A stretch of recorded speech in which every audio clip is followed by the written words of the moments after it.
Assalamualaikum warahmatullahi wabarakatuh dan salam sejahtera kepada semua rakan GPM Negeri Perak. Berkenaan dengan data nilam yang dicatat secara online, data-data tersebut saya pasti cikgu telah serah kepada murid dan URL-nya, dan murid perlu catat sendiri apa yang telah mereka baca. Data tersebut semuanya telah saya uploadkan sehingga tarikh-tarikh tertentu di dalam grup GPM. Cuma cikgu perlu download. Setelah download, cikgu pergi kepada file yang cikgu download tadi dan klik buka file tersebut. Akan keluarlah paparan seperti ini. Saya akan tunjukkan dahulu apa yang ada dalam file Excel ini. Pertama sekali cikgu akan lihat di sini ada beberapa tab yang telah saya permudahkan untuk kategori sekolah rendah dan kategori sekolah menengah. Untuk tab yang pertama, sekolah menengah. Datanya seperti ini. Terdapat semua sekolah yang telah didaftarkan bagi tarikh ini. Kemudian ada graf sekolah menengah yang menunjukkan sekolah mana yang mempunyai bacaan terbanyak. Sebagai contoh di sini sekolah menengah Sultan Tajul Arifin. Kemudian ada tab sekolah rendah. Sama juga seperti sekolah menengah tadi. Sekarang saya cuma nak tunjuk bagaimana untuk kita ambil data ini, data khas untuk sekolah cikgu sahaja. Di sini ada banyak. Takkan cikgu nak pilih satu-satu, betul kan? Jadi cara yang paling mudah, cikgu gunakan filter yang ada. Filter itu adalah ini. Yang lambang tiga segi ni, ini adalah filter. Setiap kolom di sini ada filter. Untuk nama murid ada filter, untuk time slab ada filter, untuk tingkatan, untuk judul, jenis bacaan dan semua sekali ada filter. Jadi mudah untuk cikgu cari apa yang data yang cikgu nak. Jadi sekarang ni saya nak tunjukkan dahulu bagaimana cikgu ambil data sekolah cikgu saja. Cuba klik pada filter. Akan keluar semua senarai sekolah yang ada dalam file ini. Untuk pengetahuan cikgu, murid telah mengisi nama-nama sekolah ini dalam bentuk yang berbeza-beza. Ada yang tulis nama penuh sekolah, ada yang singkatan sahaja. Sebagai contoh, ni nampak ni, Sekolah Menengah Kebangsaan Kampung Bahagia. Huruf pun ada, huruf besar, huruf kecil. Kemudian ada yang ada kurungan, ada yang tak ada kurungan. Jadi sistem akan baca berdasarkan apa yang telah murid tulis, walaupun sekolah itu sama. Kita cuba satu cikgu. Dekat sini cikgu cari sekolah cikgu. Saya andaikan cikgu daripada sekolah SMK Pinji. Jadi cikgu tak perlulah type dekat sini SMK Pinji penuh. Cikgu cuma type keyword sahaja. Keyword di sini yang paling tepat adalah Pinji. Cikgu typekan Pinji. Setelah type Pinji, akan keluar semua sekolah Pinji sahaja. Lihat seperti yang saya sebutkan tadi. Ada yang tulis SMI, ada tulis SMK huruf kecil, ada yang tambah pula SMK Pinji Ipoh, dan ada juga yang ejaan salah. Ipoh jadi Ipoh. Apa ni kan? Jadi benda-benda macam ni yang kita perlu alert supaya tak ada data yang tertinggal. Untuk memastikan cikgu telah confirm bahawa ini adalah sekolah cikgu, cuba lihat tanda kotak di sini. Kalau cikgu select all lah saja. Tapi kalau cikgu tak nak sekolah itu, cikgu cuma unklik saja. Data yang ada tanda tik saja akan dipaparkan. Kita tekan OK. So di sini sudah keluar semua data daripada keyword Pinji. Apa yang perlu kita buat di sini? Setelah pasti data ini, kita nak pindahkan semua data Pinji saja ke dalam satu file yang baru, file khas sekolah cikgu, supaya data tak bercampur-campur. Untuk itu, cikgu perlu buka satu fail yang baru. Okey, klik pada fail tadi dan pergi kepada new. Okey, klik pada blank workbook ini. Okey, akan ada satu fail kosong. Okey, sekarang kita pergi semula kepada fail tadi. Okey. Okay, kita nak semua data ini. Semua data ini pada awal sampai akhir yang ada dalam fail ini. Okey, klik select daripada atas sampailah ke bawah sini data yang terakhir. Okay. Setelah klik semua itu, cikgu copy dan cikgu pastekan ke dalam fail yang baru. Inilah data yang telah cikgu paste kepada fail yang baru. Semua data di sekolah cikgu sahaja. Cikgu tengok datanya terlalu rapat. Okey, cuba kita jarakkan. Pergi kepada ini. Kemudian double klik. Okey, double klik. Setiap ruang tu double klik supaya mudah kita nak lihat. Okay, tujuannya untuk supaya dia ada jarak lah, senang kita nak tengok. Kalau tidak nanti data tulisannya bertindih. Okey, telah selesai. Okey. Dan sekarang kalau cikgu lihat dulu di sini, button 3 segi semua dah tak ada. Okey, button filter tadi semua dah tak ada. Okey, jadi sekarang ni kita nak wujudkan semula button filter tadi. Okey, pergi kepada home, home. Kemudian pergi kepada sort filter.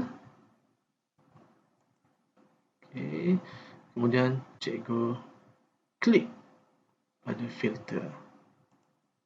Okey, semua paparan untuk filter dah keluar semula. Okey. Jadi mudahlah. Okey. Inilah paparan untuk sekolah cikgu. Okey. Jangan lupa save. Save dahulu. Okay. Save. Okay. Nak letak di mana? Okay. Cikgu boleh save atas nama sekolah cikgu. Contohnya data Nilam dan save. Okay. Dah save. Dah selamatlah tu. Sekarang ni kita nak proses lagi data ini supaya mudah diurus dan mudah dilihat. Okay. Cikgu lihat pada kolom ini. SMK Pinji. Okay, kolom ni kita tak perlukan. Sebab memang dah tentu ini adalah fail cikgu. Sekolah cikgu sendiri. Jadi kita buang kolom ini. Cikgu klik dan right click dan cikgu delete. Okay. So, yang kita tak nak dah hilang. Okay. Untuk time slap ini pun, kalau cikgu nak boleh simpan, kalau cikgu tak nak pun boleh, macam nak delete boleh, atau suka hati cikgu lah. Okay. Dan sekarang ini kita nampak data ni adalah keseluruhan bercampur aduk, tingkatan 4, tingkatan 5, tingkatan 3, campur tingkatan 1 semua ada nanti. Okay. Jadi sekarang ini kita cuma perlu wujudkan data untuk ikut tingkatan. Ini data keseluruhan. Kita namakan dahulu. Okay, double click. Double click. Kita namakan dahulu sebagai all. Okay, selesai. Okay, sekarang ni kita buat satu tab baru. Okay, tab baru ini kita double click dan kita tuliskan sebagai tingkatan 1. Okay, klik di luar. Okay. Dan kita buat lagi tingkatan 2. Double klik. Tingkatan 2. Dan seterusnya tingkatan 5. Okey, selesai. Okey. Pergi semula kepada tab all tadi. Okey, di sini. Okey. Cikgu nak cari tingkatan 1 saja. Untuk kita letak pada fail tingkatan 1. Okey, klik filter. Okey, cikgu dah klik filter. Okey, nampak sini tak ada tingkatan 1. Cikgu ambil tingkatan 3 sebagai contoh. Kita nak fail tingkatan 3 sahaja. Jadi, klik pada button tingkatan 3 sahaja dan klik OK. Okay, jadi sekarang ni sudah keluar semua data tingkatan 3 sahaja. Okey, buat seperti tadi. Select. Okey, sudah select, copy dan buka tab tingkatan 3 dan paste. Jadi sekarang kita sudah dapat semua tingkatan 3. Okey, proses yang sama berulang. Kita nak buat filter. Okey, masukkan filter. Okey, sudah dapat semua. Okey, begitulah cikgu, dan proses ini cikgu buat perkara yang sama juga. Okey, baiklah cikgu ya. Dengan button filter ini memudahkan kita untuk menguruskan data. Cikgu nak apa dalam ini? Cikgu nak cari bahan buku sahaja ke, atau cikgu nak select bahan bukan buku sahaja, atau cikgu nak cari murid yang dengan bacaan terbanyak untuk sekolah cikgu, atau cikgu nak cari murid yang baca buku fiksyen sahaja, terpulang pada cikgu. Okey. Jadi sekarang ni kita cuba cikgu nak cari data tingkatan 4 sahaja. Murid tingkatan 4. Okey. Klik pada button filter dan klik tingkatan 4 sahaja. Okey. Klik OK. Okey. Keluar semua data tingkatan 4. Okey. Cikgu boleh asingkan data ni ke dalam fail-fail tertentu. Tingkatan 1, 2, 3, 4 dan 5. Okey. Sekarang kita ambil tingkatan 4. Okey, cikgu select seperti proses yang kita buat mula-mula tadi. Sudah select, cikgu copy pergi kepada tab tingkatan 4 dan cikgu paste. Okey. Keluarlah tingkatan 4. Okey. Kita nampak data tu terlalu rapat. Okey, cikgu jarakkan seperti tadi. Boleh jarakkan. Proses yang sama. Kita dah jarakkan semua